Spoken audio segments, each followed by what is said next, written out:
but he's calling in remotely from Wisconsin. He's a book designer focusing on special projects related to the comic book industry. Among those projects is a new one called the Uncanny Covers, the Ocular Edition, which absolutely floored me in the best way possible.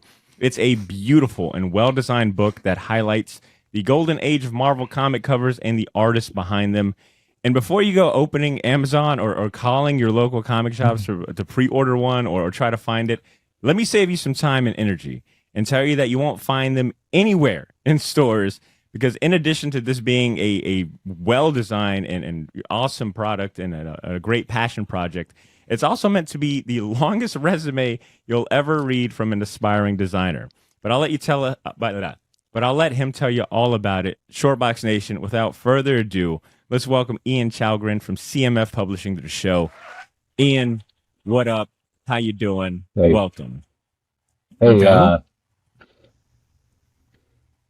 Okay. Now we're talking. You Sorry, Ed. That's well, Yeah, look, Ed, they know who special I am. guest for Yeah, exactly. it You know, gets shorter and shorter every they've time. been plotting Ed for the last 10 years. All right, Ian, don't feel bad about him. But I will say, did I fuck up by pronouncing Wisconsin all like stupid? Do you get that a It lot? doesn't Ian? matter to me. I hear it on if you watch a football game. Someone that's not from Wisconsin will call it Wisconsin, but I don't care. We're from the South, so we're kind of sensitive about people making fun of our accents. So we know the pain. Yeah, no worries here at all. Yeah, thanks for having me on, guys. Totally a surprise and an honor. So it's a lot of fun. I enjoyed watching some of your vids this week, and you got Oh, a yeah. new viewer in myself for sure. Oh man, that means the world, Ian. But Ian, let's put the spotlight on you, man. What was the impetus to the cover? I'm sorry, the cover book. All right, this amazing book that you designed, put together, and put out into the world. Tell us a little bit about the origin of the Uncanny Covers book, and what is it? Sure. Try to make a long story short. I got the opportunity at my day job to design a 400-page book, and I had never done a book like that before. It was a coffee table book. It was best year of my life at my day job. Really enjoyed that, and about the same time, I discovered IDW's artist editions. I'd never seen those books before. It just blew me away. So I just started buying those and those and those, and I loved them. And decided, why am I sitting here doing stuff that I enjoy my job. I don't love the stuff though. And I'm like, why don't I try and do some stuff that I love? It's not work if you love it, right? Mm-hmm. So I started throwing my own version of an IDW artist edition together, and started bothering Chris Rael, and kept bothering him and bothering him until he gave, basically. And yeah, I just wanted to make the book I wanted to look at was the key for me anyway. And maybe get some work doing this.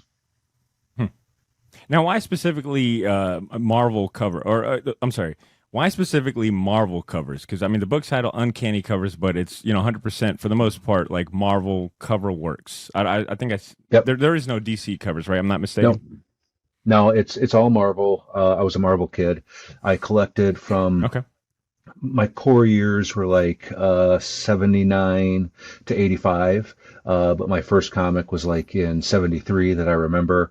And I was just a Marvel kid. That really is it. My next ocular edition, I think I'm going to be focusing on DC, and it's not going to be original art. So it'll be a different version than my first two. Okay. And you mentioned first two. I forgot to mention in the intro. This is book number 2 of your self-published stuff. The first one being, which I mean, I'm getting excited just thinking about mentioning it, but you did a book about Rom and showcasing original artwork done by the series artist Sal Buscema. And once again, that one is also well designed, looks great. And honestly, if you would have handed me that book, if there was a physical edition, and if you were to hand me that book, I'd probably think that it too belonged in the IDW artist edition kind of like offerings as well. Sure. That was my first one was more or less a total ripoff of Randy Dalk's designs and the way Scott Dunbeard puts these together. The second one, I kind of went off on my Uncanny Covers. I just kind of took some liberties, and I wanted to make the book I wanted to see. So it's been a lot of fun. It's a lot of work, but I really enjoyed it. Ed, I just had the opportunity to kind of show you quickly, like the Uncanny Covers book. What was your immediate reaction? Honestly, you showed me when I first clicked it because you send the notes out, and I saw the books, and I was like, "Oh, cool! He works on IDW stuff. That's neat." And I didn't read more, and it totally just because it's the amount of work. Because, like I said, I've done some page layout and book layout stuff, not as to the extent you have, but I have little familiarity with desktop publishing and stuff like that. So just looking at it, oh, this is a new IDW thing. That's cool. And then he's like, no, read it. It's not. It's not. It's like but this fan from Wisconsin went ahead and made. But it's done so well. And I'm just like kind of going through your bio and stuff because I was going to ask about the typography and if you actually did the typography or like what did you do? And I've read that you've worked in this field pre-digital desktop publishing. Yeah, that whole process. I was just right before desktop publishing, so yeah, I did get to do all of that fun stuff, the manual stuff, and I learned a ton. So when I started picking up these IDW artist editions, it just the process just fascinated. Like, oh, okay, this is how it works, because you don't get that from just looking at a comic. But you could see the lines, you could see the paper cement destroying things. You could, it was kind of neat. So that was the process side of me was just as excited as the art lover in me when I got those, and I just adore those books.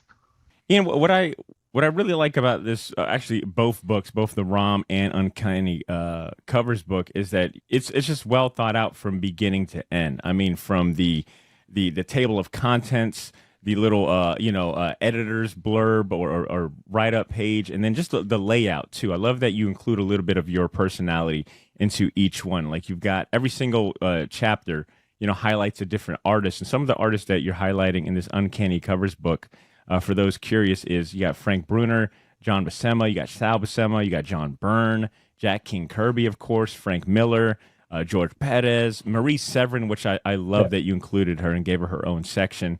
And then in every chapter, aside from like a little blurb of your interaction and your thoughts about the artist, and all of which are really fun to read, you kind of recollecting like your first time seeing a Jack Kirby cover, or collecting Fantastic Four or something like that. I think that's a great touch right there of personality.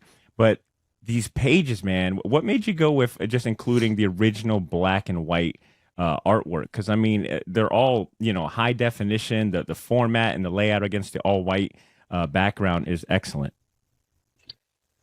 Like, how'd you go about picking the artist for the book? Was it all just personal favorites, or did you have like a different prerequisite?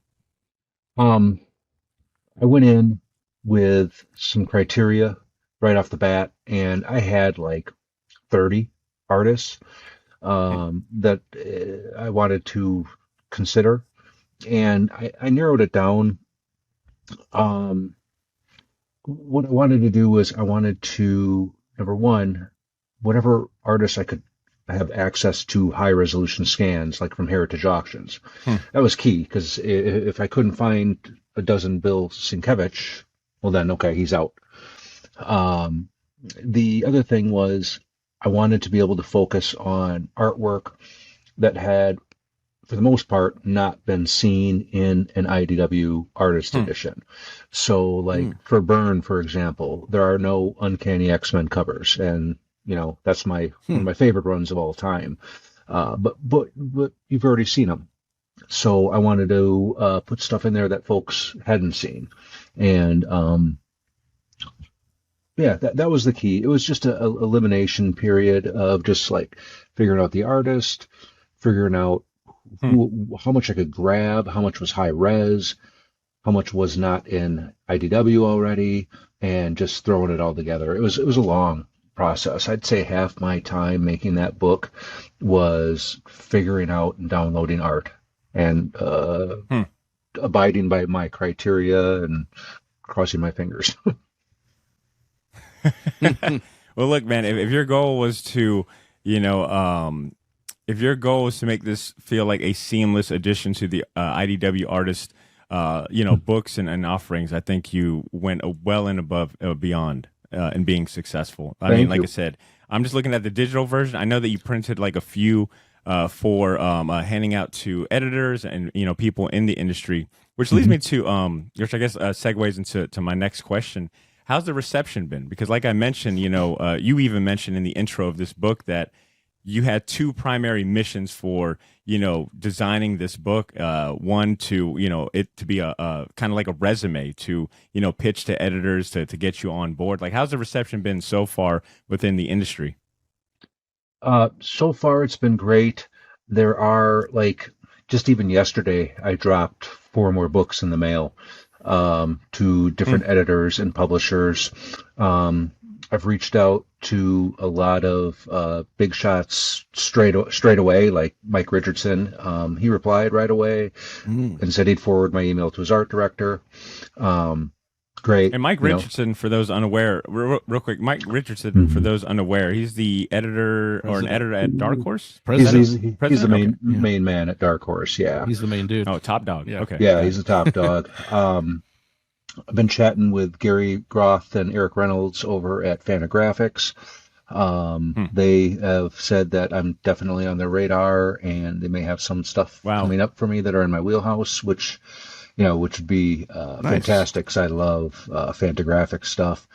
I got some Marvel people in mind I'm going to send off to. I sent a message to Todd McFarlane. He's not replying, and that's fine. I didn't expect him to. Oh, Uncle Todd. Yeah. So if there's one person that you want to be, if there's one person you want to be left on red, there's no spawn in here. Why am I not in this book? Get out of here. That might be it.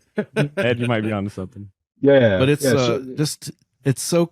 Oh, go ahead. Sorry. I think real quick. I think there's a slight lag between us, so just be mindful of that if it feels like we're talking over each other. I think there's a slight lag. Got it. Yeah. So, what were you gonna say, Ed? Go ahead. Oh, okay. Sorry, but just the fact. I mean, what you did is very impressive, because you're basically presenting a finished product as your portfolio. Yeah. So it's like going up to someone reviewing pages with a fully published, fully done comic. So that it's such a great, I guess, plan. I don't know. Just to basically, you're showing the publishers, I know how to do pretty much every part of the process. I can lay the book out. I can thematically come up with what the book will be about.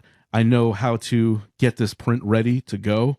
And so basically, if I was a publisher, if I saw someone just have, okay, this guy knows what he's doing. So that should put you on top of everybody's list, because it's such an impressive amount of work you put in as a portfolio / like a resume piece. Yeah.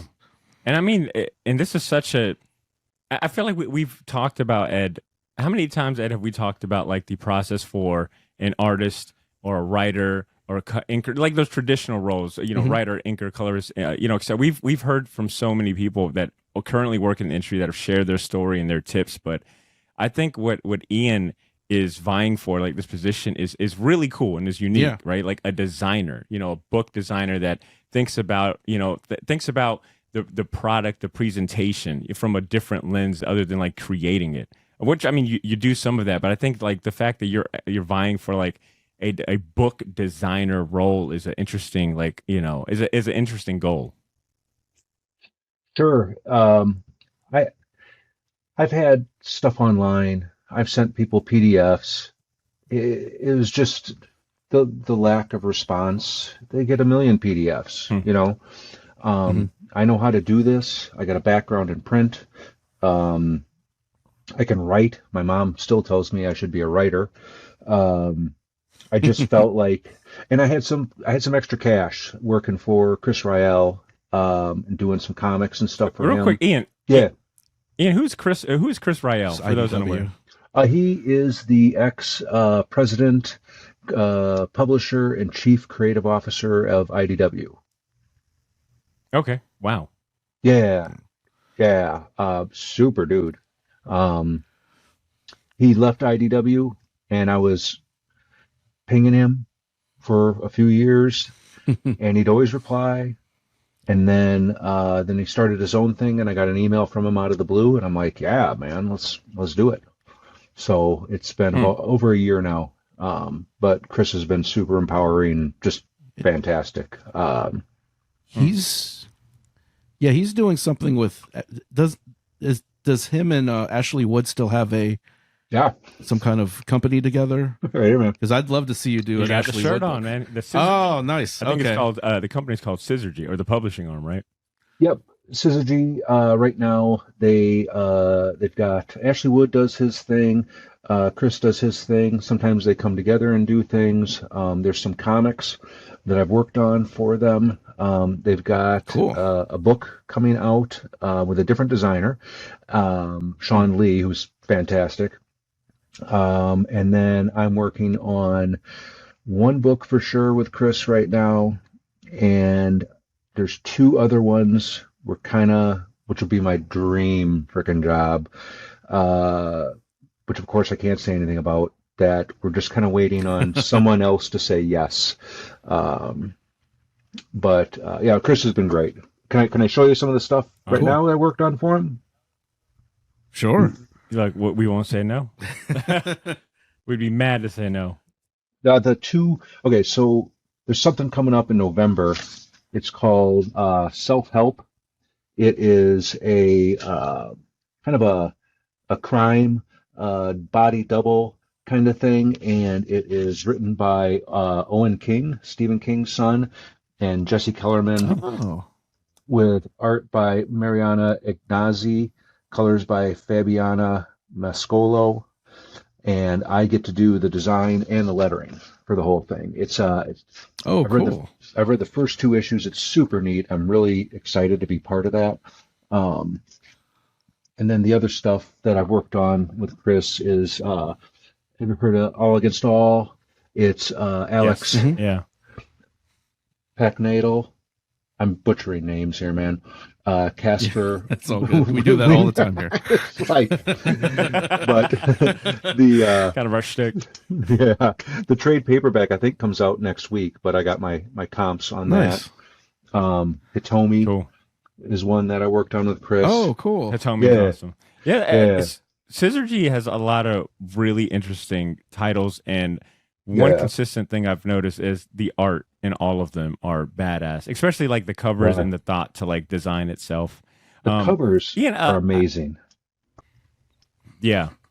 And what would be some advice you would give to people looking to do something similar, which is leveraging their existing talent and, producing a product and putting that out into the world in hopes of, not only, as a means of self-expression, but also getting your foot in the industry and, creating like a unique and noteworthy portfolio, like Ed was saying. Like, what advice do you have based on the experience that you've had so far with getting this book printed in small quantities and dealing and messaging and emailing editors and getting feedback? Like, what words of advice do you have? Do something different that other people aren't doing. That's the message I've been getting from a lot of these people I've reached out to. Just kind of like Ed was talking about. They're like, man, no one's done this before, do something different. Just keep bothering them. I broke Rael down. And he finally gave up. He's like, okay, dude. All right. Jeez. Yeah, he's like, Yeah, he's like, look, if it means not getting 500 emails an hour, yes, you can work for me.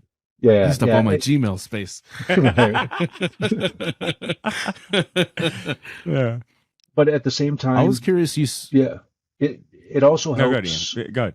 Sure, it helps. I got lucky with Chris Rael because he's a nice guy and he doesn't have an ego. We're about the same age. So as we got chatting, we're like, oh, that was my favorite. Well, that was my favorite. And it really helped that we had a lot in common. And it also helps that he's very, very well connected to other people. He he's the one that sent Gary Groth an email and said, hey, check out Ian, he's pretty cool. So do something different, be persistent, and be positive. I try not to whine in my emails at all, like, oh, poor me. Those would be my big things, you know. Okay. Ed, you had a question? Yeah, you curiously said you were lettering on one of the comics. Are you doing hand lettering or digital or a combination? Because I know, like, so just when someone I don't know why they would ask me because I'm really not anybody, but when I'm asked about doing a comic, it's like bad lettering can make a beautiful comic look bad. Mm-hmm. You know, you can have the nicest artwork, but bad typography, bad lettering, and that's just coming from, I guess, my design background. But bad typography, bad lettering can really make it the most beautiful art look unprofessional. So I was just curious if that was another avenue, just to kind of you're like trying to get your foot in the door in the comic book industry. Is that another avenue you would like to pursue, or are you more? Would you prefer to do more of the design part of things? I am a Adobe Illustrator nerd. I've been using Illustrator since like 1992. It's my favorite software. I know it inside and out. And when I learned that is the software that letterers use, I just sent an email to Chris and I'm like, man, I think I could do this. He said, I was thinking the same thing. So I bought a book by Nate Picos, who's a letterer on like everything. His book, any aspiring letterers out there, go get the Nate Picos lettering book. It's amazing. I basically used that book to letter my first comic, which was, these just came out last week. So I did, it's a 2-story thing through Syzygy. And I lettered the Dreamweaver stuff, and then Ashley Wood does all his own stuff. But these are just the two variants. Zombies versus robot stuff. Oh, yes. Cool. Yeah, that's cool stuff too. But I enjoy the lettering. I also took a class with Taylor Esposito, another big-time letterer out there through the Joe Kubert School, just an online class, and learned a ton from Taylor. I enjoy it, but it is so much more difficult than you think. Like putting the word balloons in places that that flow and don't cover up art is just, I was blown away at how time consuming it is. I think by the time I got done lettering that first comic, which was only 12 pages, I figured out my time and I made $3 an hour. So, not even kidding. I enjoy it. I like it. Struggle is real. Yeah. I'm going to continue lettering the Tales of Suspense for Chris, and I'm going to continue lettering the self-help comic for Chris, but I don't know if my heart is in the lettering. Sure. But yeah, but much respect to the letterers out there.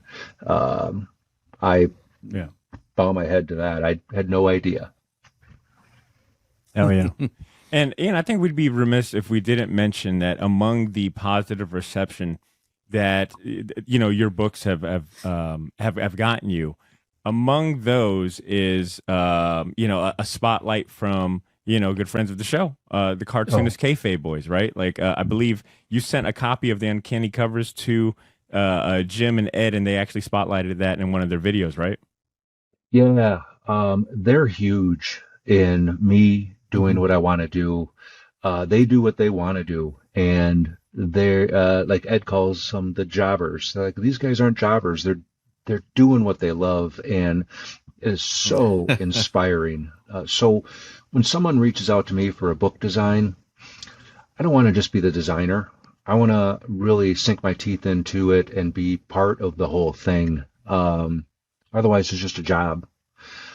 So that's kind of what I'm looking for. But yeah, Ed and Jim, they also did a video on my ROM book too. I sent them one copy. Oh, wow. Just for the hell of it, because I love the show, never dreaming that it would even be mentioned. And then one day my email started blowing up. I'm like, what the fuck? And I look online, and here's a whole episode on my book, and it was shocking. That was an honor. That's and, awesome. Yeah, they're a huge inspiration. Those two guys and Chris Rael have done so much for me, whether they tried to or not. Yeah. And to address and to hopefully get ahead of any of our listeners knocking down your Gmail inbox, I should have mentioned, and then I'll make a note to mention this or re-record a part. But I'm have links to. I'm sorry. Ian was kind enough to, obviously he can't, distribute this stuff or sell it. Even though, Ian, I have a feeling people have come knocking down your door trying to get a physical copy, if I'm not mistaken, of both books, right? Oh yeah. You probably get solicited you probably have gotten a few DMs like, how much? I got a blank check. How much you want, Ian? Yeah. I have got a few, which were very tempting offers, but I got to stick to my guns. I don't want to get... I bet. I want to play by the rules. Yeah. I want to do this. I don't want to get sued. I want to get hired. Yeah. Yeah. And I fully respect that because I know I ain't got the willpower or honor to do the same thing. So more power to you, but I do respect that, this is meant to be a presentation and a portfolio piece. And I bring this all up because I don't want people, knocking down or sending you a bunch of emails trying to get a physical copy. And so I'll say this, that I'll have links to digital versions of both books, the ROM and the Uncanny Covers book. Ian was kind enough to actually, I think that's the great thing is that, you are allowing people to, take a look at it and download a PDF version and, look at it digital, which I think is a great way to like stay legal, but also like, put your artwork and your work out into the world. So kudos to you on that. And like I said, I'll have links to both those books in the show notes, and I cannot recommend enough that our listeners check it out, because if you're a fan of this show, I guarantee you're gonna love both of these books. Honestly, like I said, like when you sent me that sight unseen, and I would think, oh, this is cool. Where can I get this? It this looks would like be in my it looks library. Like you probably thought I got an advanced review copy from IDW. Yeah, we're not that lucky yet. We're not that lucky. Not yet. But yeah, they are beautiful. I mean, they're super professional. They're like well said. Like definitely. If that was on the bookshelf or in a shop, I wouldn't know that. I would think this is the real. I mean, it is the real article, but it is well executed. Yeah. Thank you, guys. And I should say the download. These are big PDFs. These are high resolution PDFs, so you can zoom in on your iPad. It's going to take a while to download it. So some people are like, oh, I can't get it. I'm like, well, give it 5 minutes or 10 minutes, depending on your Wi-Fi connection, because they're honkers. Yeah. I tried it on my phone. It's like, you can't even look at this. You can't even look at a preview. If you got the free, Google, allotted space, it's gonna eat it all up. But it's well worth it. I highly recommend it. Even just viewing it in a digital format. You just get that sense of like professionalism and, the love that Ian put into it. And once again, and I'll say all that, and I'll wrap up this segment by saying, Ian, I think you exemplify something that we here on the Short Box champion as much as we can, which is aspiring artists and creators taking their God-given talent and combining that with hard work, ingenuity, and leveraging the power of self-publishing. I mean, we talk about it all the time, anytime, especially like coming off of like Duval Comic and Zine Fest and being surrounded by, indie publishers and small comic creators. I think what you're doing as a means of both self-expression, but also getting your foot in the door. I mean, you are seeing like you're reaping the fruits of your labor. Dude, that is awesome. It's like when you were talking. It's like, dude, you're in. Yeah, exactly. It's like you're pulling up like 20 different things for. So like, wow. So I commend you, and I hope that any aspiring, designers, artists, or just creators in general are inspired by your story and want to go and create things and put that out into the world. I think that's a big reason, like I said, why I had you. It's awesome to see that you put this out with no, like I said, no monetary vision. Like it was just like, I want to get a job, and this is me, showing you what I'm capable of. So kudos to you, man. And can I ask one non-comic related question? Yeah. If you will humor me. I was going through your bio, and I saw the reason you stopped collecting, and I saw a picture of Iron Maiden. As a huge Iron Maiden fan, fuck yeah, I got to ask, favorite album? Peace of Mind. Oh, very nice. Okay. Easy. Oh, yeah. Yeah, I've seen Power them. Slave. Oh yeah, yeah. Okay. Peace of Mind was really my first Maiden album, and that just kind of sticks with you. You know, Sure. yeah. Iron Maiden rules, See, man. my age, my first one that I really got me in before I went back, it was kind of that synth era. So like Yeah. Seventh Son and Somewhere in Time, which were kind of laughed at because of the hardcore metal guys. But going back and listening to them, they're awesome. So, but I do like Peace of Mind is probably up there for me as well, because it's pretty much, I can listen to that whole album, Yeah. you know, straight through. Yeah. Except for the one at the end where he talks about the dinosaurs and stuff. That's yeah. Yeah. Dinosaurs, it's like, okay, take it easy. But like Fly to Icarus, yeah, that album's great. Yeah, And we're gonna have you sing on the show more often. That was good. That was beautiful. All right, folks. I'm sorry. All right, gents. How about we get into our main event? Ian, thank you for giving us your bio and you know, letting us introduce you and get you set up. Thank you. Let's talk about John Romita Sr. All right. And before we dive in, I do want to give one slight disclaimer. Someone like John Romita Sr. obviously deserves a very comprehensive, full artist spotlight, which we normally do. If you're a fan of the show or someone that's been tuning in for a while, you know that our artist spotlight episodes are probably some of our best episodes because of the care, time, and attention that we put into those. John Romita Sr. is someone that would absolutely get one of those fully comprehensive artist spotlight episodes, and we'll probably do something like that in the future. But for today's intents and purposes, I think the focus of this conversation will be on his work with Marvel, specifically Spider-Man, and just really our personal relationship with Romita and his work. So we won't be diving into the full extensive history and career that he has just yet. We'll do something like that in the future. With that said, you know, Ed, how about we kick it off with you, man? What was your first conscious exposure to John Romita Sr.? Like, what's your earliest memory? Earliest memories in it's going to be, I think, for 99.9% of everybody is like Spider-Man, because like I said, I said that, you know, when I was growing up, when I was a kid, comics were pretty much worthless. Crashes happened. Every bookstore had like a nickel box, dime box, quarter box in the back corner tucked away, you know, so my dad would always grab a stack, read them first, of course, you know, preview them, and then I would get a stack of comics, and a lot of that stuff was a lot of John Romita stuff, like the covers for, like, you know, Luke Cage, Heroes for Hire, Spider-Man. So a lot of that stuff, you know, was my early intro into comics, which, you know, is older than me, but it was what I had because, you know, that stuff was so dirt cheap back then. Oh yeah. I'm probably right there with you, Ed. I think mine, you know, is going to be Spider-Man, obviously, but I think my earliest memory of John Romita Sr. was in those essential Marvel books, like those black and white trade paperback phone book size books. I remember getting like Essential Spider-Man Volume 1.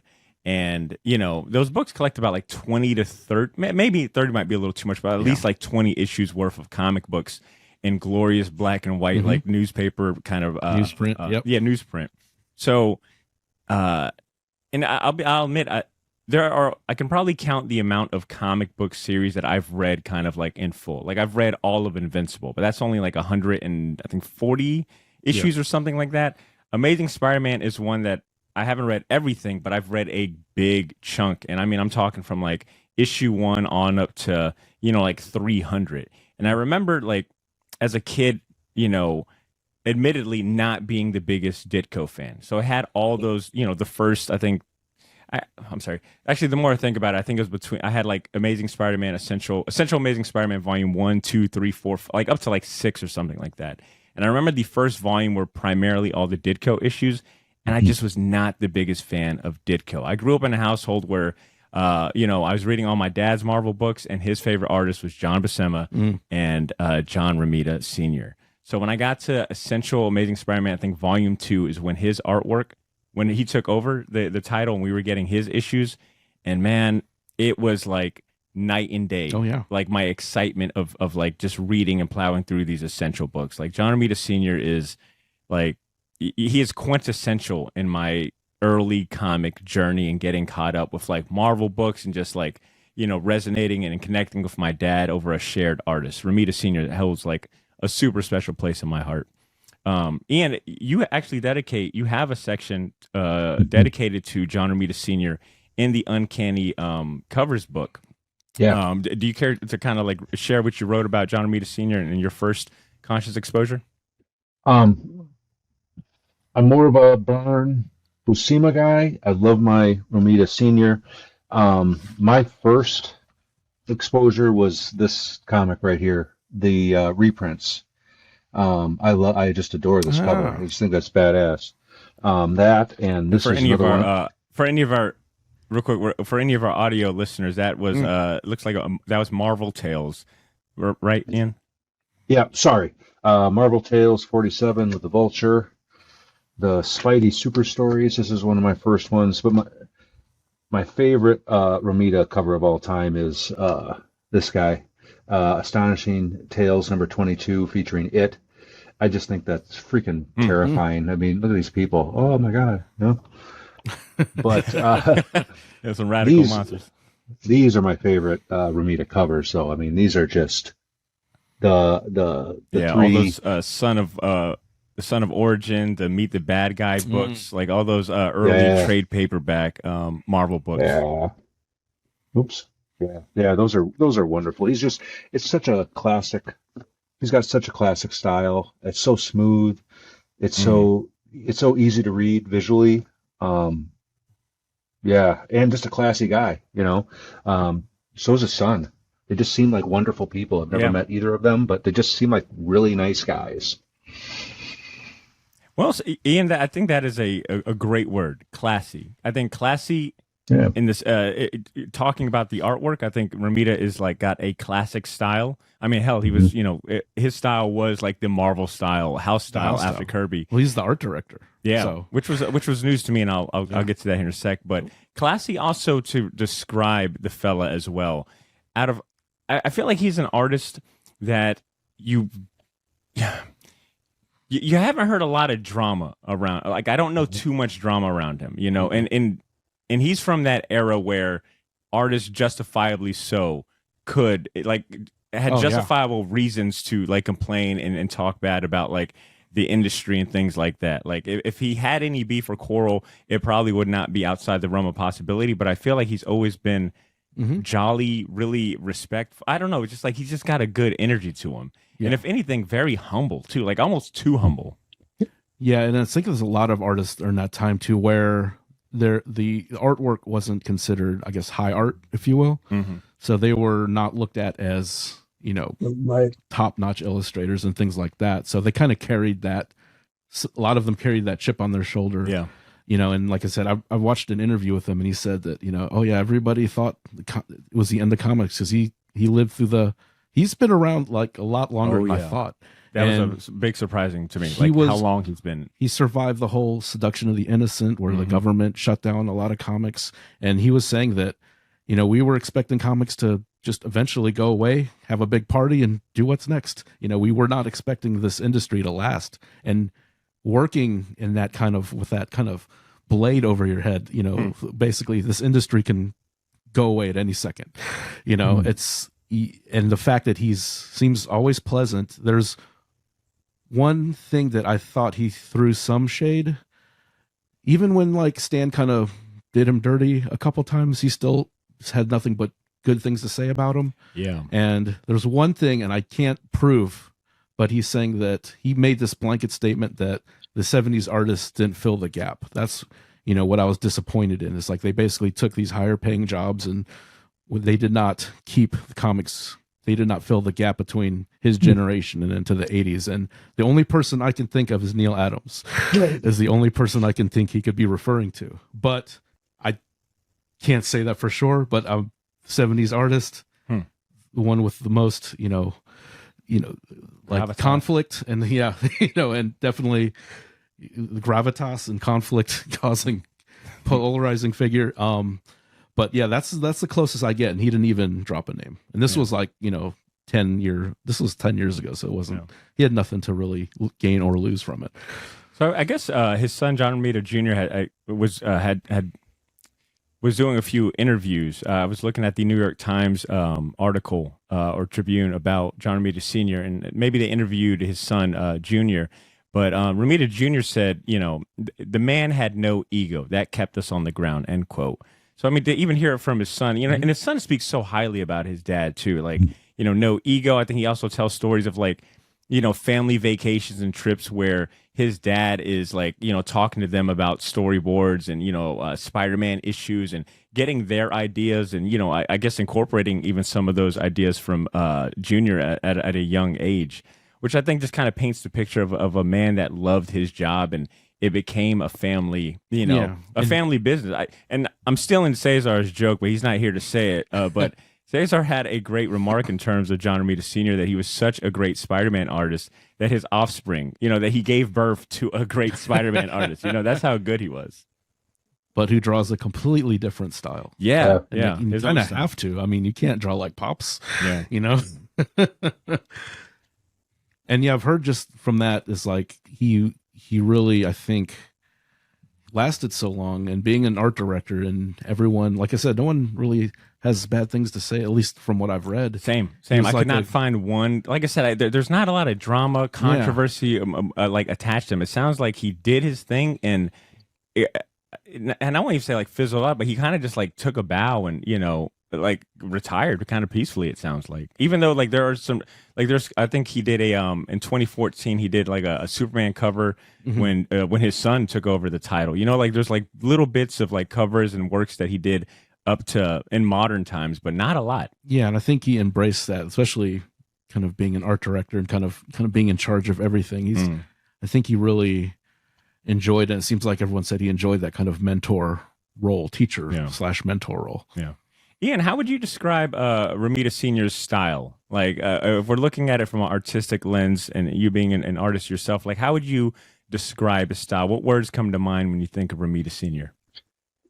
For me, he's kind of seemed like on the leading edge of the little bit more realistic style, like Perez, Byrne, which at that age was what I was really into. I wasn't into the cartoony stuff as much at that point. So that realistic bit of it, and it's just a classic look. His line is just so smooth. Those are the two big things: is his smooth line, the classic style, and or three things, and the realism that really stand out for me. It's just fun stuff. Any of the stuff. And when I did my research for my book, I went to the Wikipedia page that lists everything he's ever done. Yeah, it's shocking. If I didn't even list them all in the book. It's just unbelievable how many titles he worked on. Stunning, just a machine. Yeah. And it's like one-off issues too. That's where I was getting a little confused. I knew he drew a big chunk of Amazing Spider-Man, starting from issue 39 after Ditko leaves. And I think he's got like a big chunk from 39 to like 60. And then like he kind of sprinkles in an issue or two. He does some layouts, but then it's like Jim Mooney is doing the pencils or Don Heck. Yeah. And then you're like, then he takes a step back. He's inking maybe, so it's kind of like when you look at his Spider-Man run, even if he wasn't the main artist, like you prop from 39 to I'll say about, I'm just going to go with like 100. I'm going to say from issue 39 of Amazing Spider-Man to about 100. He's had a hand in some way, whether it was direct pencils, maybe assisting layout, maybe inking, or just like or just like for setting the template that other artists had to follow. It seems that Stan Lee was maybe this was like Stanley was so excited to have an artist of his caliber bring, a fresh vision to Spider-Man that Ditko, in a unique way that Ditko wasn't able to, respectfully. And then I think and this will be my last Iron Maiden comparison, I promise. So it is like, you're an Iron Maiden fan. So it's basically, I love the first two with Paul Di'Anno as vocals, right? There's a standard right there. But I don't think they would have gotten as big without Bruce. Right. And that's kind of how I see Ditko and I see Romita, because Ditko's style, he's got a bizarre, he's one of the greats, but he's not the draftsman Romita is. Yeah. And I think he would even say that. But and his stuff was so bizarre looking, and it was just rereading it. It's as like 3 shades from a horror comic. It's, because of how weird everybody kind of looks and just how his figures and his artwork is. But Romita brings that close to 10 years of doing these romance comics and bringing that kind of soap opera element and these kind of movie star, good looking people, attractive young people with, their problems, and basically being able to, what he would call in this interview, call like nothing pages. Basically, I was drawing romance novels where nothing was going on. There's no action. It's just kind of bickering. But if you look at those covers, you can see, you can see that, he did close to 10 years. That's a career for a lot of people. 10 years doing almost exclusively like romance comics for DC before giving back to Marvel. That's that's a whole career there that a lot of people overlook because his Spider-Man stuff is so strong and so influential. But a lot of those elements you can see, he brought a lot of those elements into that kind of glamour, that kind of, glamorous almost style to Spider-Man, refining it and then bringing it, as much of a hit as it was, kind of bringing it to that next level. Yeah. And well said. You mentioned inspiring. Go ahead, Ian. Go ahead. That's you. You mentioned the how he inspired other artists. Look at Ross Andrews' stuff after Romita's, and there'll be times where I could pick up a Spider-Man comic and think it was Romita, and it was Ross Andrew. So just him inspiring other artists to do it this way, man. It was pretty neat. Fun fact about you bringing up Ross Andrew, and you might already know this, Ian, but this was news to me. But Romita did uncredited art corrections on the first, DC Marvel crossover, Superman versus Spider-Man. Ross Andrews is credited as the main penciler, but I guess Romita did some, once again, some art corrections and, had a hand in it in the back. Wrong. Which is pretty awesome. Yeah, I didn't know that. No, I didn't know that. Yeah, I mean, that's I think the fascinating and fun part is seeing like where Romita had a hand in things. Like I said, it could range from pencils, art correction, which I think art correction tends to go uncredited a lot of times. I think it's just one of those like, hey, can you touch this up real quick? And we got to get it to print.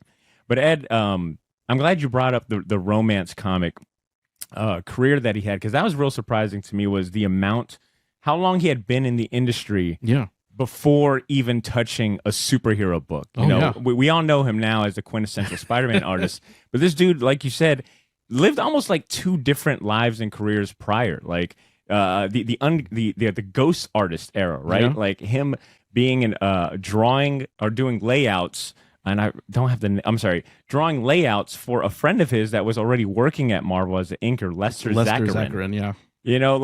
And I forgot how long he ended up doing that, but he was drawing layouts for him, giving it to him, letting him put his name on it. Yeah. And it sounded like for a good bit, gets drafted into the army, does romance comics, and then goes to Marvel like, look, I'm the guy. I'm the ghost. He's like, I'm Lester Zacharian. I was listening to an interview and he talked about that, and he was actually still in the military, but on like when he had time off, he would go to the Marvel offices in full uniform to try to get some work too. And that's when he's like, yeah, I'm Zachary. And then he basically got saved. He did get drafted, even though he had kind of a leg issue because of polio. He's like, nope. He said I was good enough to go to war. But he had a buddy that kind of got him a gig. Basically, he said he was about to go on a boat to, I think, Germany, and they said they pulled him out, and then he essentially did like posters, right? Yeah, recruitment posters and things like that for the military. That's so badass, man. I'm telling you, we will probably do a full-on Romita Sr. artist spotlight, because his history is insane. Ian, what are you holding up to the camera, Ian? The Jack Kirby cover, but that Vision face, that's not Jack Kirby. I read this somewhere. I think that's a Romita face, but I don't quote me on that. Makes sense. But that's not a what Jack issue Kirby of Avengers? face. What issue of Avengers is that? 158. It's actually the cover of that one. Of your Uncanny Covers book. Awesome. Yeah, But if you check it Yeah. out, look at that face. It's not Kirby, and Yeah. I'm guessing Romita, but I don't know. I think you'd be onto something because Romita is credited as inker over Jack Kirby's pencil work on that Captain America Bicentennial Battle. So I mean, Romita has had the honor of working and even inking over Jack Kirby stuff. So I wouldn't be too surprised there. But to go back to his style, Ed, you brought up the romance comics and that whole aspect, and I've seen a really good description of Romita bringing like that soap opera-ness to superheroes, and it was quote, Romita depicted beautiful suffering that combines soap opera and fantasy themes. Beautiful suffering is a great phrase for a lot of those of his run of Spider-Man. Even as a kid, I knew that I was reading, even as a kid, I was like, this feels like a soap opera, and I'm so much more interested in the Peter Parker life than sometimes the Spider-Man stuff, because it was just so engaging and like, as a kid, I'm reading these issues like freshman and sophomore year of high school and feeling that connection of like, oh, I'm kind of going through these things, but I'm nowhere near as handsome as Peter Parker. Yeah. And he's supposed to be the nerdy kid. Yeah, right. Good It's like, dude. what? I would date Peter Parker. It's crazy. But his style has always been like dynamic. It's been strong. Agile is a great word, I think, to describe him. And I think it's a word that he would probably use to describe himself. I've seen an interview where he was talking about if you're drawing, he said something to the effect of like, if you're an artist drawing Spider-Man and you're drawing him standing up or on the floor, then you're wasting Spider-Man. Ecstatic, yeah. Like he's got to, like, you have the opportunity to draw a character that is in dynamic poses and different perspectives and, kinetic, like you have the opportunity to insert so much kinetic and energy and movement to the character that like you'd be wasting and doing a disservice to the character if you weren't doing that. Yeah, he would say that if when you're doing what he would call like non-action pages, nothing pages, you have to still, it's your job to still make it visually interesting. Like even his like the romance covers and stuff, you'll see that a woman in the foreground crying and doing like a dramatic hand over her forehead, and then you'll see some other a couple like smooching in the background, and she's a single tear, or it's so his, like I said, his composition on that stuff and his covers, and like I said, he became like the cover guy. If there are new issues coming out, okay, put Bashima on it. That'll get people interested.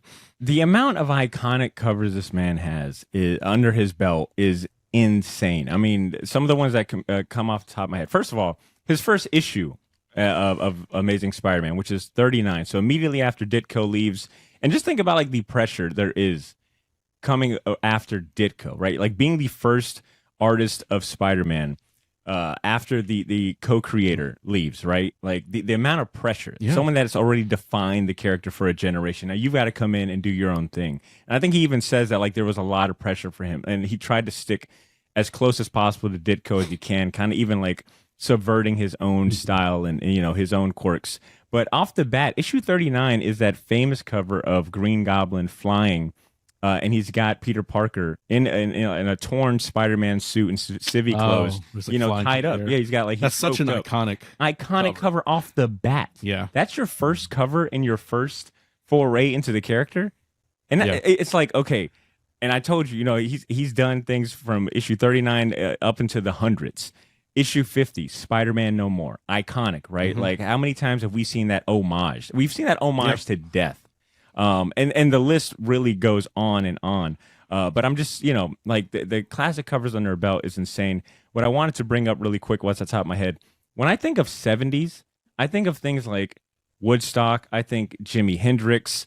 I think like student activism, like student protest. And I also think Spider-Man, because I think it has all of that. Like he did such a good job of encapsulating the time period.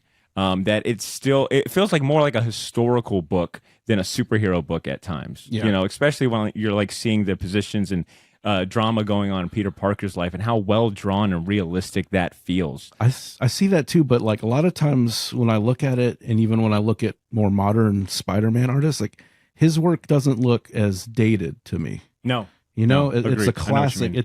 There's that fine line between old fashioned or dated and then classic. It's a fine line, but like I'll look at, and like I said before, I love Todd McFarlane, but his stuff, I look at his Spider-Man stuff and it's like, oh geez, that's super 90s.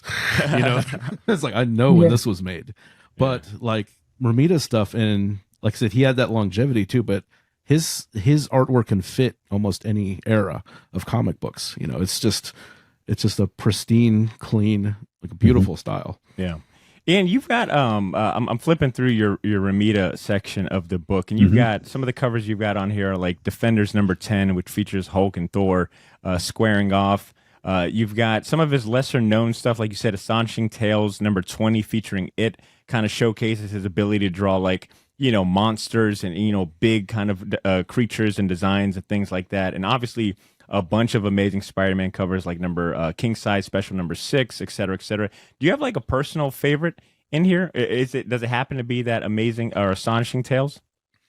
Yeah, that's my favorite. The one? Yeah, that's my favorite Romita of all time. I mean, man, the Spider-Man ones, the Amazing Spider-Man ones are just fantastic, especially like #62 with Medusa. The only other one, and I'm not sure, those might have been featured in IDW's artist edition. The one that I really like, I have on my wall. That's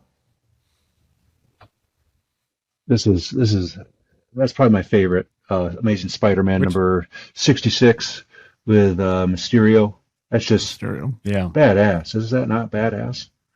I don't know. The smoke, everything.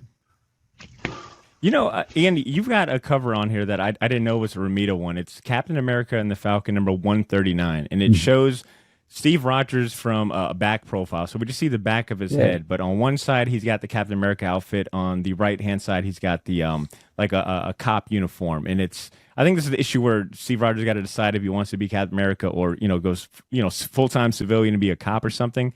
But it reminds me of like Spider-Man #50, Spider-Man No More, that iconic cover of Peter kind of leaving behind the suit. And I bring up both those examples because even at the cover stage, Romita has a way of like drawing or inserting a lot of drama into it. And those two covers in particular don't have any action. There's no super villains on the page sharing it. Like it's strictly like a moral dilemma going on for these characters. And the way that he's able to just inject, just that level of drama and keeping it interesting too. Yeah. For a superhero book, like, you're like, you would imagine that editorial or someone like Stan Lee would want action, villains being punched or something like that. But he can let these moments breathe and they sell, just as well. Ed, do you got any favorite covers or panels? Oh man, one that sticks out. Oh, go ahead, Ian. No, I was just going to say, just the stature, the gesture of Steve Rogers. His shoulders are kind of down. He seems sad. Yeah. He's trying to make a choice, and that's not easy to capture. He could have just drawn big superhero shoulders, and here's this big tough guy, but he nailed it. Yeah, right, with his arms up. but he nails it. He's a master. And for anyone following along, that'll be on page 74 of the digital edition of the Uncanny Covers, if you're interested. But Ed, do you have any favorite covers or panels or standout artwork by Romita? I think one of my favorite ones ever is another Mysterio one. It's, I think, 142. Where you see the back of Mysterio and he's holding his head up, and the line is going like through, like where his head would be, and he's holding the fishbowl head over his shoulders, like Headless Horseman style. Oh, that is so cool! What a cool idea, awesome, and what a cool angle. Yeah, what a great perspective that is, and it's one of the ones that kind of stuck with me that I really like, and of course I love the Luke Cage Hero for Hire. It's not an exciting one, but just the way that the costume kind of pops, and they have the red background of kind of like almost like his origin story in the background, but like all like kind of saturated in red, and then his figure's just on top of that, and that yellow just like pops off of the cover. I really like that. And did he design Luke Cage's costume? Yeah. Do you know? Yeah. That silver band. I believe so. Yeah. The tiara. Yeah. That's got to be a bitch. To put on. Yeah. Are you talking about this first issue here? Yeah. Oh wow, that's all Romita. Yeah. Huh. Yeah, Wow. we'll put him on the first issue. Put Romita on that first issue. That's what I'm saying is there is so much that he's done in iconic covers and just images that you've probably seen. If you aren't like someone that's like actively looking for the artist or the credits, like you can easily overlook so many of the iconic images that he's done for Marvel. And it's one thing too. It's like those are probably my ones that are favorite. But check out like he's done a handful for Chamber of Horrors, which you can see him do some horror stuff, which is interesting. Because looking up Romita stuff, at least for me, it's like it's hard to not get Spider-Man. 1,000, you want to Google images and type in John Romita Sr. art, and it'll be, you got to go to page 1001 to get to anything not Spider-Man. Yeah, it's like, which I totally understand, but just being able to see him working, even like the Western stuff, romance stuff. He did a Jungle Girl book, I think, a couple covers for that. I forgot which one. There was so many of them back then. But just seeing that he can pretty much do any genre. Yeah. And even like he did like war comics. So he's done pretty much everything, but definitely, Spider-Man's going to be his signature character for sure. I'm going to mention one more cover. And Ian, I got to give you props on this one for keeping it at the top of my mind, but it's one that you included in the Uncanny Covers book. And that is Amazing Spider-Man number 69. And it features, and it's got Kingpin on the cover, grabbing Spider-Man by the arm. Spider-Man looks like he's in absolute agony, being just having his arm squished by this giant titan of a man. And I think I don't know if it's a common trope, but Romita Sr. put Spider-Man in such peculiar situations on covers, right? He's not afraid to show Spider-Man getting punched, beat up, afraid for his life, or just just these situations that are less than maybe like heroic. He's put in a position where he's really being tested. Yeah, beautiful. Yeah, I think that's what draws you in. Like you want to see how's he get out of this caper, he keeps the tension high, and you're right. If you want to get a hook, if you want a hook for a cover, it's like this guy with this this little cigarette. How did he even light that cigarette? Those meat hooks. I think he draws Kingpin. I think Romita Sr. draws He's got a the cool best Kingpin ever. Like just this brown, pudgy Goliath of a man. That's always going toe to toe. That's always going toe to toe with Spider-Man. And there's a few instances of Romita drawing Kingpin dishing an ass whooping to Spider-Man on the cover. There's quite a few of them. All right. Ian, you brought up an interesting point that I want to get to. You mentioned, Romita Sr., and we've kind of talked, Ed, you brought it up too, but Romita Sr. was promoted to art director, I think in 79. It was right as Stan Lee was promoted as like 77, president. 79, something like that. Yeah. And for those unaware, when you enter the role of art director for a comic company like Marvel, especially at that time, it means that his duties included supervising and hiring other artists, providing corrections like we've kind of mentioned, cover sketches when needed, really kind of being a hands-on in regard to anything artistic going on in Marvel. So that would also include character designs. And, kind of a new piece of trivia for me was the credit that John Romita Sr. gets for co-creating and helping design some iconic characters, such as Punisher, Wolverine. That was a new one for me. I didn't know that he, designed the original suit and the cat-like look of Wolverine in his first appearance. Luke Cage, he gets credited for Bullseye, Tigra, Brother Voodoo, and he also gave Black Widow that sleek black bodysuit that we all kind of know. And Mary Jane.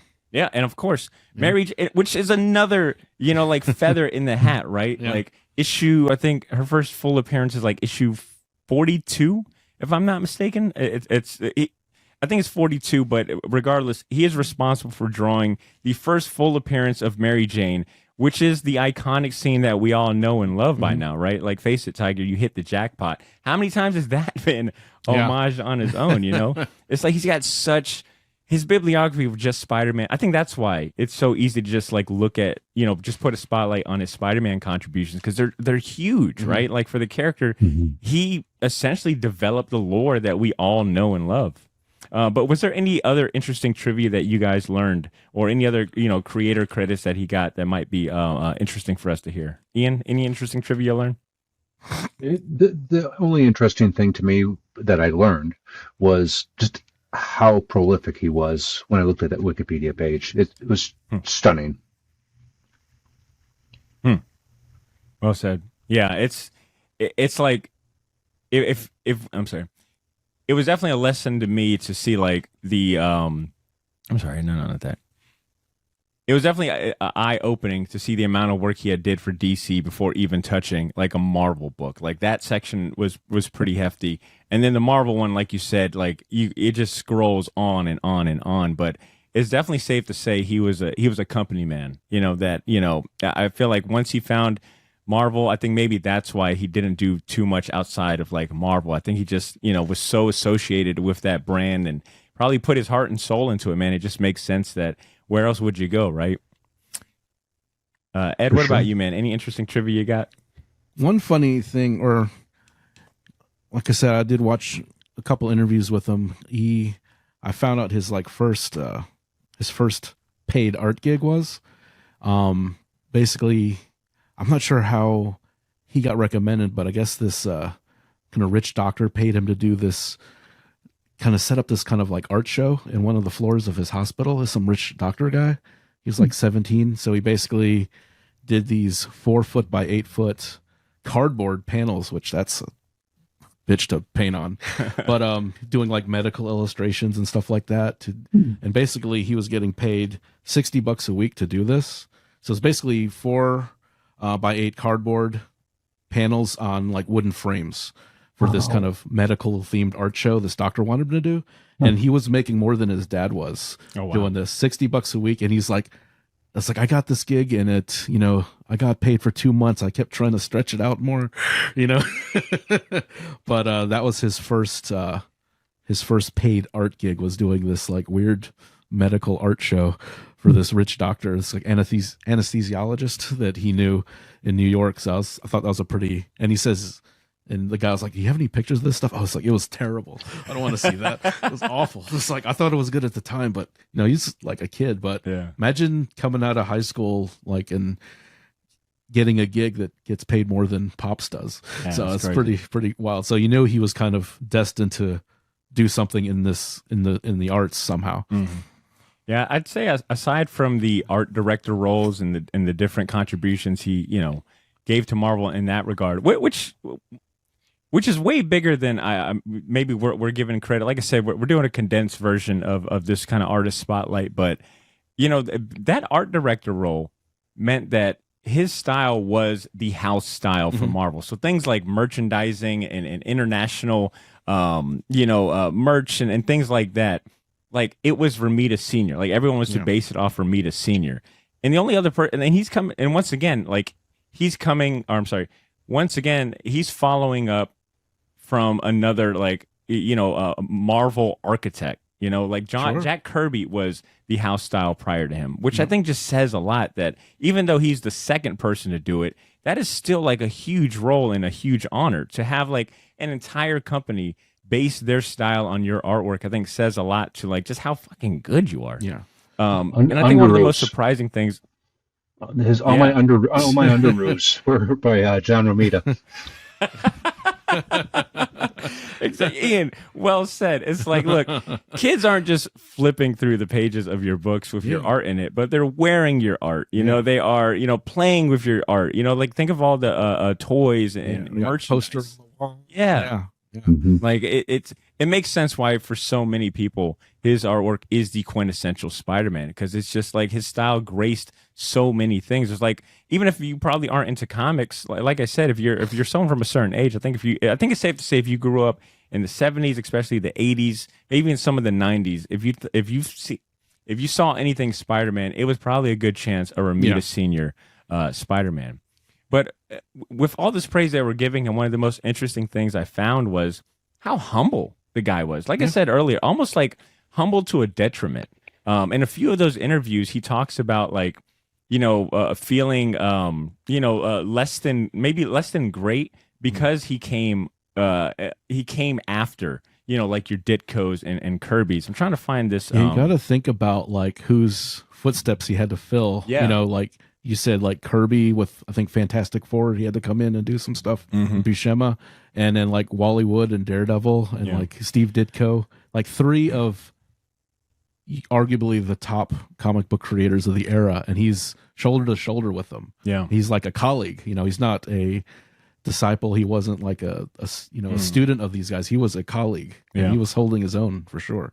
And he basically was able to transition from like freelance artist to office, and basically made a entire career, which I think a lot of those guys didn't know how to smoothly make that transition, or they would burn a lot of bridges, or so he actually made that transition to office and was able to have such longevity in this business. Well said. Yeah, Romita on a few different interviews, but one in particular from 2002 for the Comic Reporter, he actually like details his regret of not being a part of like that first generation of professional cartoonists. Like he always felt like he was, once again, like coming in second place because he wasn't part of like that OG, set of names. And I got a quote here I wanted to share from him from that article. He says, "No matter what success I've had, I've always considered myself a guy who can improve on somebody else's concepts." He said, "A writer and another artist can create something and I can make it better." And apparently I did not copy or paste the rest of that quote, but it just goes to the rest of the quote is basically him saying like, I'm always improving other people's ideas. I'm never basically the one to come up with said idea.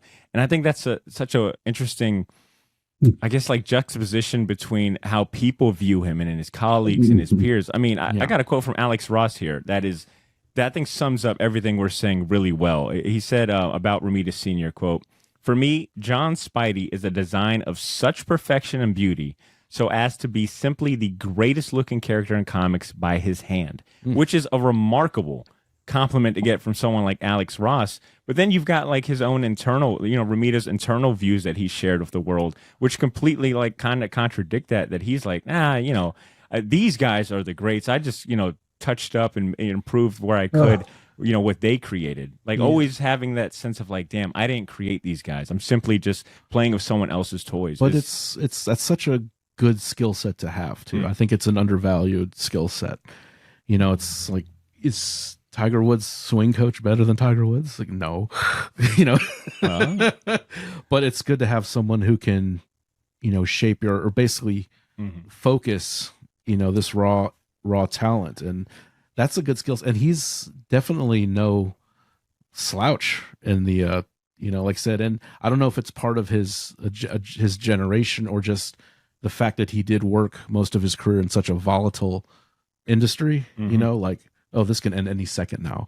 So I can't get, how, and then the way that comics were viewed. I remember him saying that, like when he would tell people he made comics and no one believed him because it's like, people don't draw all these little weird, some machine does it. Like now, some AI does it. They just somehow it's just pressed on, like just happens. Nobody just sits down and draws all these dumb little figures, and it was a totally disposable form of entertainment. You get your comics, you roll it up, put it in your back of your bike, and then it just get torn up and thrown out till the next one comes. So it was such a disposable, undervalued art form at that time. So that might lead into that kind of that second kind of thought where you just second guess and you say, well, I don't want to, I'm not going to say too much because I'm just doing comics. Big deal. It's just a lot of those guys had that train of thought, that mentality. Yeah. Well said. Good stuff. I mean, we truly fascinating guy. I mean, like you could just stare at his artwork for hours. And I mean, once you start getting into his bio and learning about, the ghost art, the ghost artist period and the art director and just everything he's had a hand in, it's remarkable. And hopefully one day soon we'll be able to really dive into his career in full detail. Because like I said, there's plenty more to be said about the legacy that Romita Sr. leaves behind, as well as the many contribution that he's given the world of comics that we all enjoy.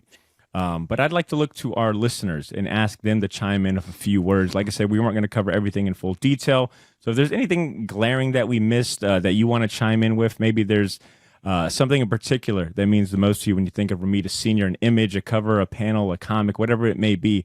I invite you guys to join in on the conversation, man. Share some words about what Romita Sr. means to you. And an email, or you can shoot us a DM. Just let me know. We'd love to hear what you guys got to say. But I think it's a perfect time to move into our next segment, which is our fistful of comics. Here we go.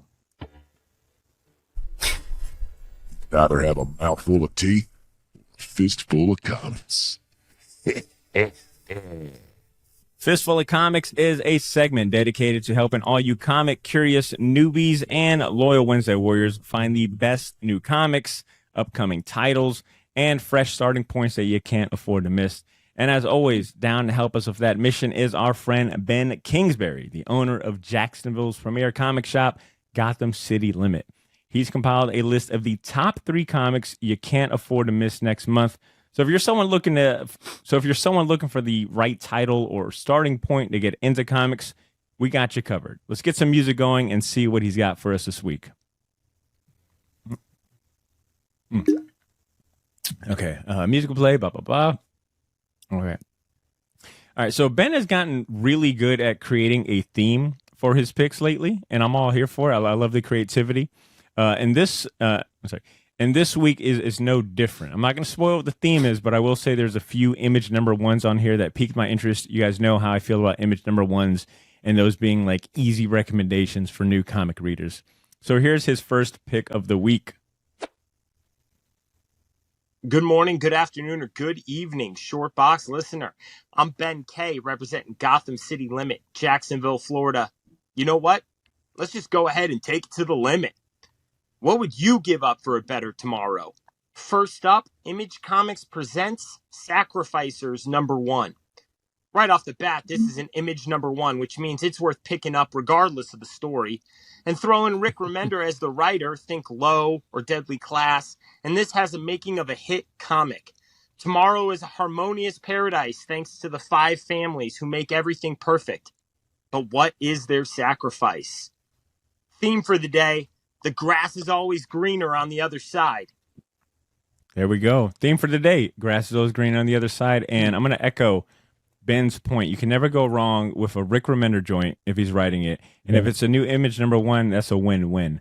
For all you eagle-eared listeners out there, we did a full, speaking about actually artists and spotlights, we did a full Rick Remender writer spotlight back in episode 369 of last year. If you want to learn more about Rick Remender and why he's someone that you want to pick up any book he writes, check out that episode. And also check out the Sacrificers number 1, which comes out August 2nd. All right, next up on Ben's list, another image number 1 that I'm actually really excited for. I think I might have found my personal pick out of these 3, but I'll let you decide. And here's Ben to tell you about it. Oh, fuck. Hit the wrong button. It's time. It's time. Hold on.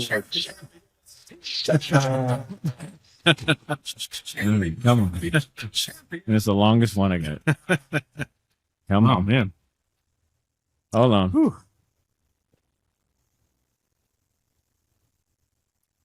Hold on. Okay, let me do that one again. All right. All right, next up on Ben's list is another image number 1 that I'll go ahead and say I think I might have found my personal favorite out of these 3, but I'm going to go ahead and let him tell you all about it. Here's pick number 2 from Ben. Next up, Image Comics presents The Call, number 1 of a 5-part series. One of my personal favorite Marvel runs over the past 5 years is Kelly Thompson's 2020 Black Widow run. It's a must-read for any Black Widow fans. However, back to The Call, Kelly Thompson promises to bring some Something is Killing the Children horror vibes mixed with a little Goonies adventures. 5 friends are about to find out that one of them has lied, and it will change their lives forever. Remember, the grass is always greener on the other side. Ooh, Ben's tying that. I mean, look at that. The theme is being just tied. I mean, Ben, 10 out of 10 theme this week. And great choice as well. The Cull number 1 comes out August 16th. I'm just going to go ahead and say it. This is my, I co-signed this pick. This cover looks amazing. Something so grabbing about this cover. Can't wait to check it out. All right. And last but not least on Ben's list, this one kind of harkens back to a few episodes ago, Ed, when we were talking about the whole Frank Miller cover art controversy. Oh, yeah. Well, that book is finally coming out. Here's Ben to tell us all about it. And last but not least, Ghost Rider Wolverine, Weapons of Vengeance Alpha number 1, presented by Marvel Comics. Does anyone write Wolverine stories better than Benjamin Percy? Nope. Am I a little biased because his name is Benjamin? Yep. But back to the story, though. Let's head back in time to the first ever meeting between Wolverine and Ghost Rider, and it's prime for a first appearance to boot. The Weapon X program is back, and this time they are playing with hell itself. All I have to say is, the grass is always greener on the other side. Well, another week is come and gone, and I'm still Ben K, representing Gotham City Limit, Jacksonville, Florida. Remember, you don't have to climb mountains or run Coliseum steps to find the best comic shop in Jacksonville. With great power comes great responsibility, and always take it to the limit. All right, Ben. It looks like it sounds like Ed, you're giving Ben maybe a 7 out of 10 for tying in that theme. That was maybe a little stretch. The Coliseum dig is pretty funny. makes up for it. That is definitely an inside Jack's joke for all of our Jack Space listeners. But once again, that was Ghost Rider and the Ghost Rider Wolverine Weapons of Vengeance Alpha #1 that comes out August 9th. And what I'll say about this is we talked all about the Frank Miller cover art controversy and people talking shit about it. But there is a George Perez Wolverine variant to this that looks amazing. Like, I did not see this cover, and I don't know if I've ever seen George Perez draw Wolverine. This might be my first time seeing that. I don't know how much of the X-Men he's drawn, but I might have to pick up this variant. He did some covers for the Byrne run. Like 128, right. The Proteus saga. He did a few covers, so I would imagine there's a Wolverine on there. But I'm looking at that cover, and that I gotta get my hands on that. That looks awesome. Yeah, I thought this was like a still from like the animated series, but yeah, that cover looks great. Sorry, so listeners, once again, just in recap, Ben's top 3 comic books for the month of August are The Sacrificers #1, The Cole #1, and Ghost Rider Wolverine Weapons of Vengeance Alpha #1. I already said that my pick out of these 3 is going to be The Cole #1, strictly for the cover. Kelly Thompson as the writer. I'm not familiar with this artist, Matea de Lulis. I think that's how you say his name. But if the interior is anything like this cover, I'm in for it, and it's a new image #1. So that's my pick. Ian and then Greg, I want to hear of these 3 picks. Which one are you co-signing? Ian? I too, I'm looking at these on my other screen. The Call looks fantastic. The variants look great. I think it's funny that these 2 Image comics that he picked have the logos at the bottom. I tried to do some logos at the bottom. Yeah. And for some of the stuff I was doing for Chris Rael, and he just said, no, the logo has to go on the top because the retailers bitch if the logo's at the bottom, because if they have them stacked, which... Oh, yeah. So I think it's interesting that those logos are at the bottom. The other thing about the Call is the letterer, Hassan. I'm not even going to attempt to pronounce his last name. I worked with Hassan on the All Against All, and he's super organic lettering, very unique style. You could, once you look at his stuff, you could pick it out when you're looking at other comics. So I think that's cool. The Sacrificers has that logo on the bottom too, which is cool, and those variants look crazy. And then my last comment about the Ghost Rider Wolverine, I got to get that Perez cover. That's stunning. And the Frank Miller, I love it. I absolutely love that image. I like it better in black and white than I do in color. If you go look for the black and white image, it's much cooler than, I don't know what happened with the color there. It's just, I don't know. He's not doing it for me. Yeah. But the, fair enough. The color looks cool. That's my pick as well.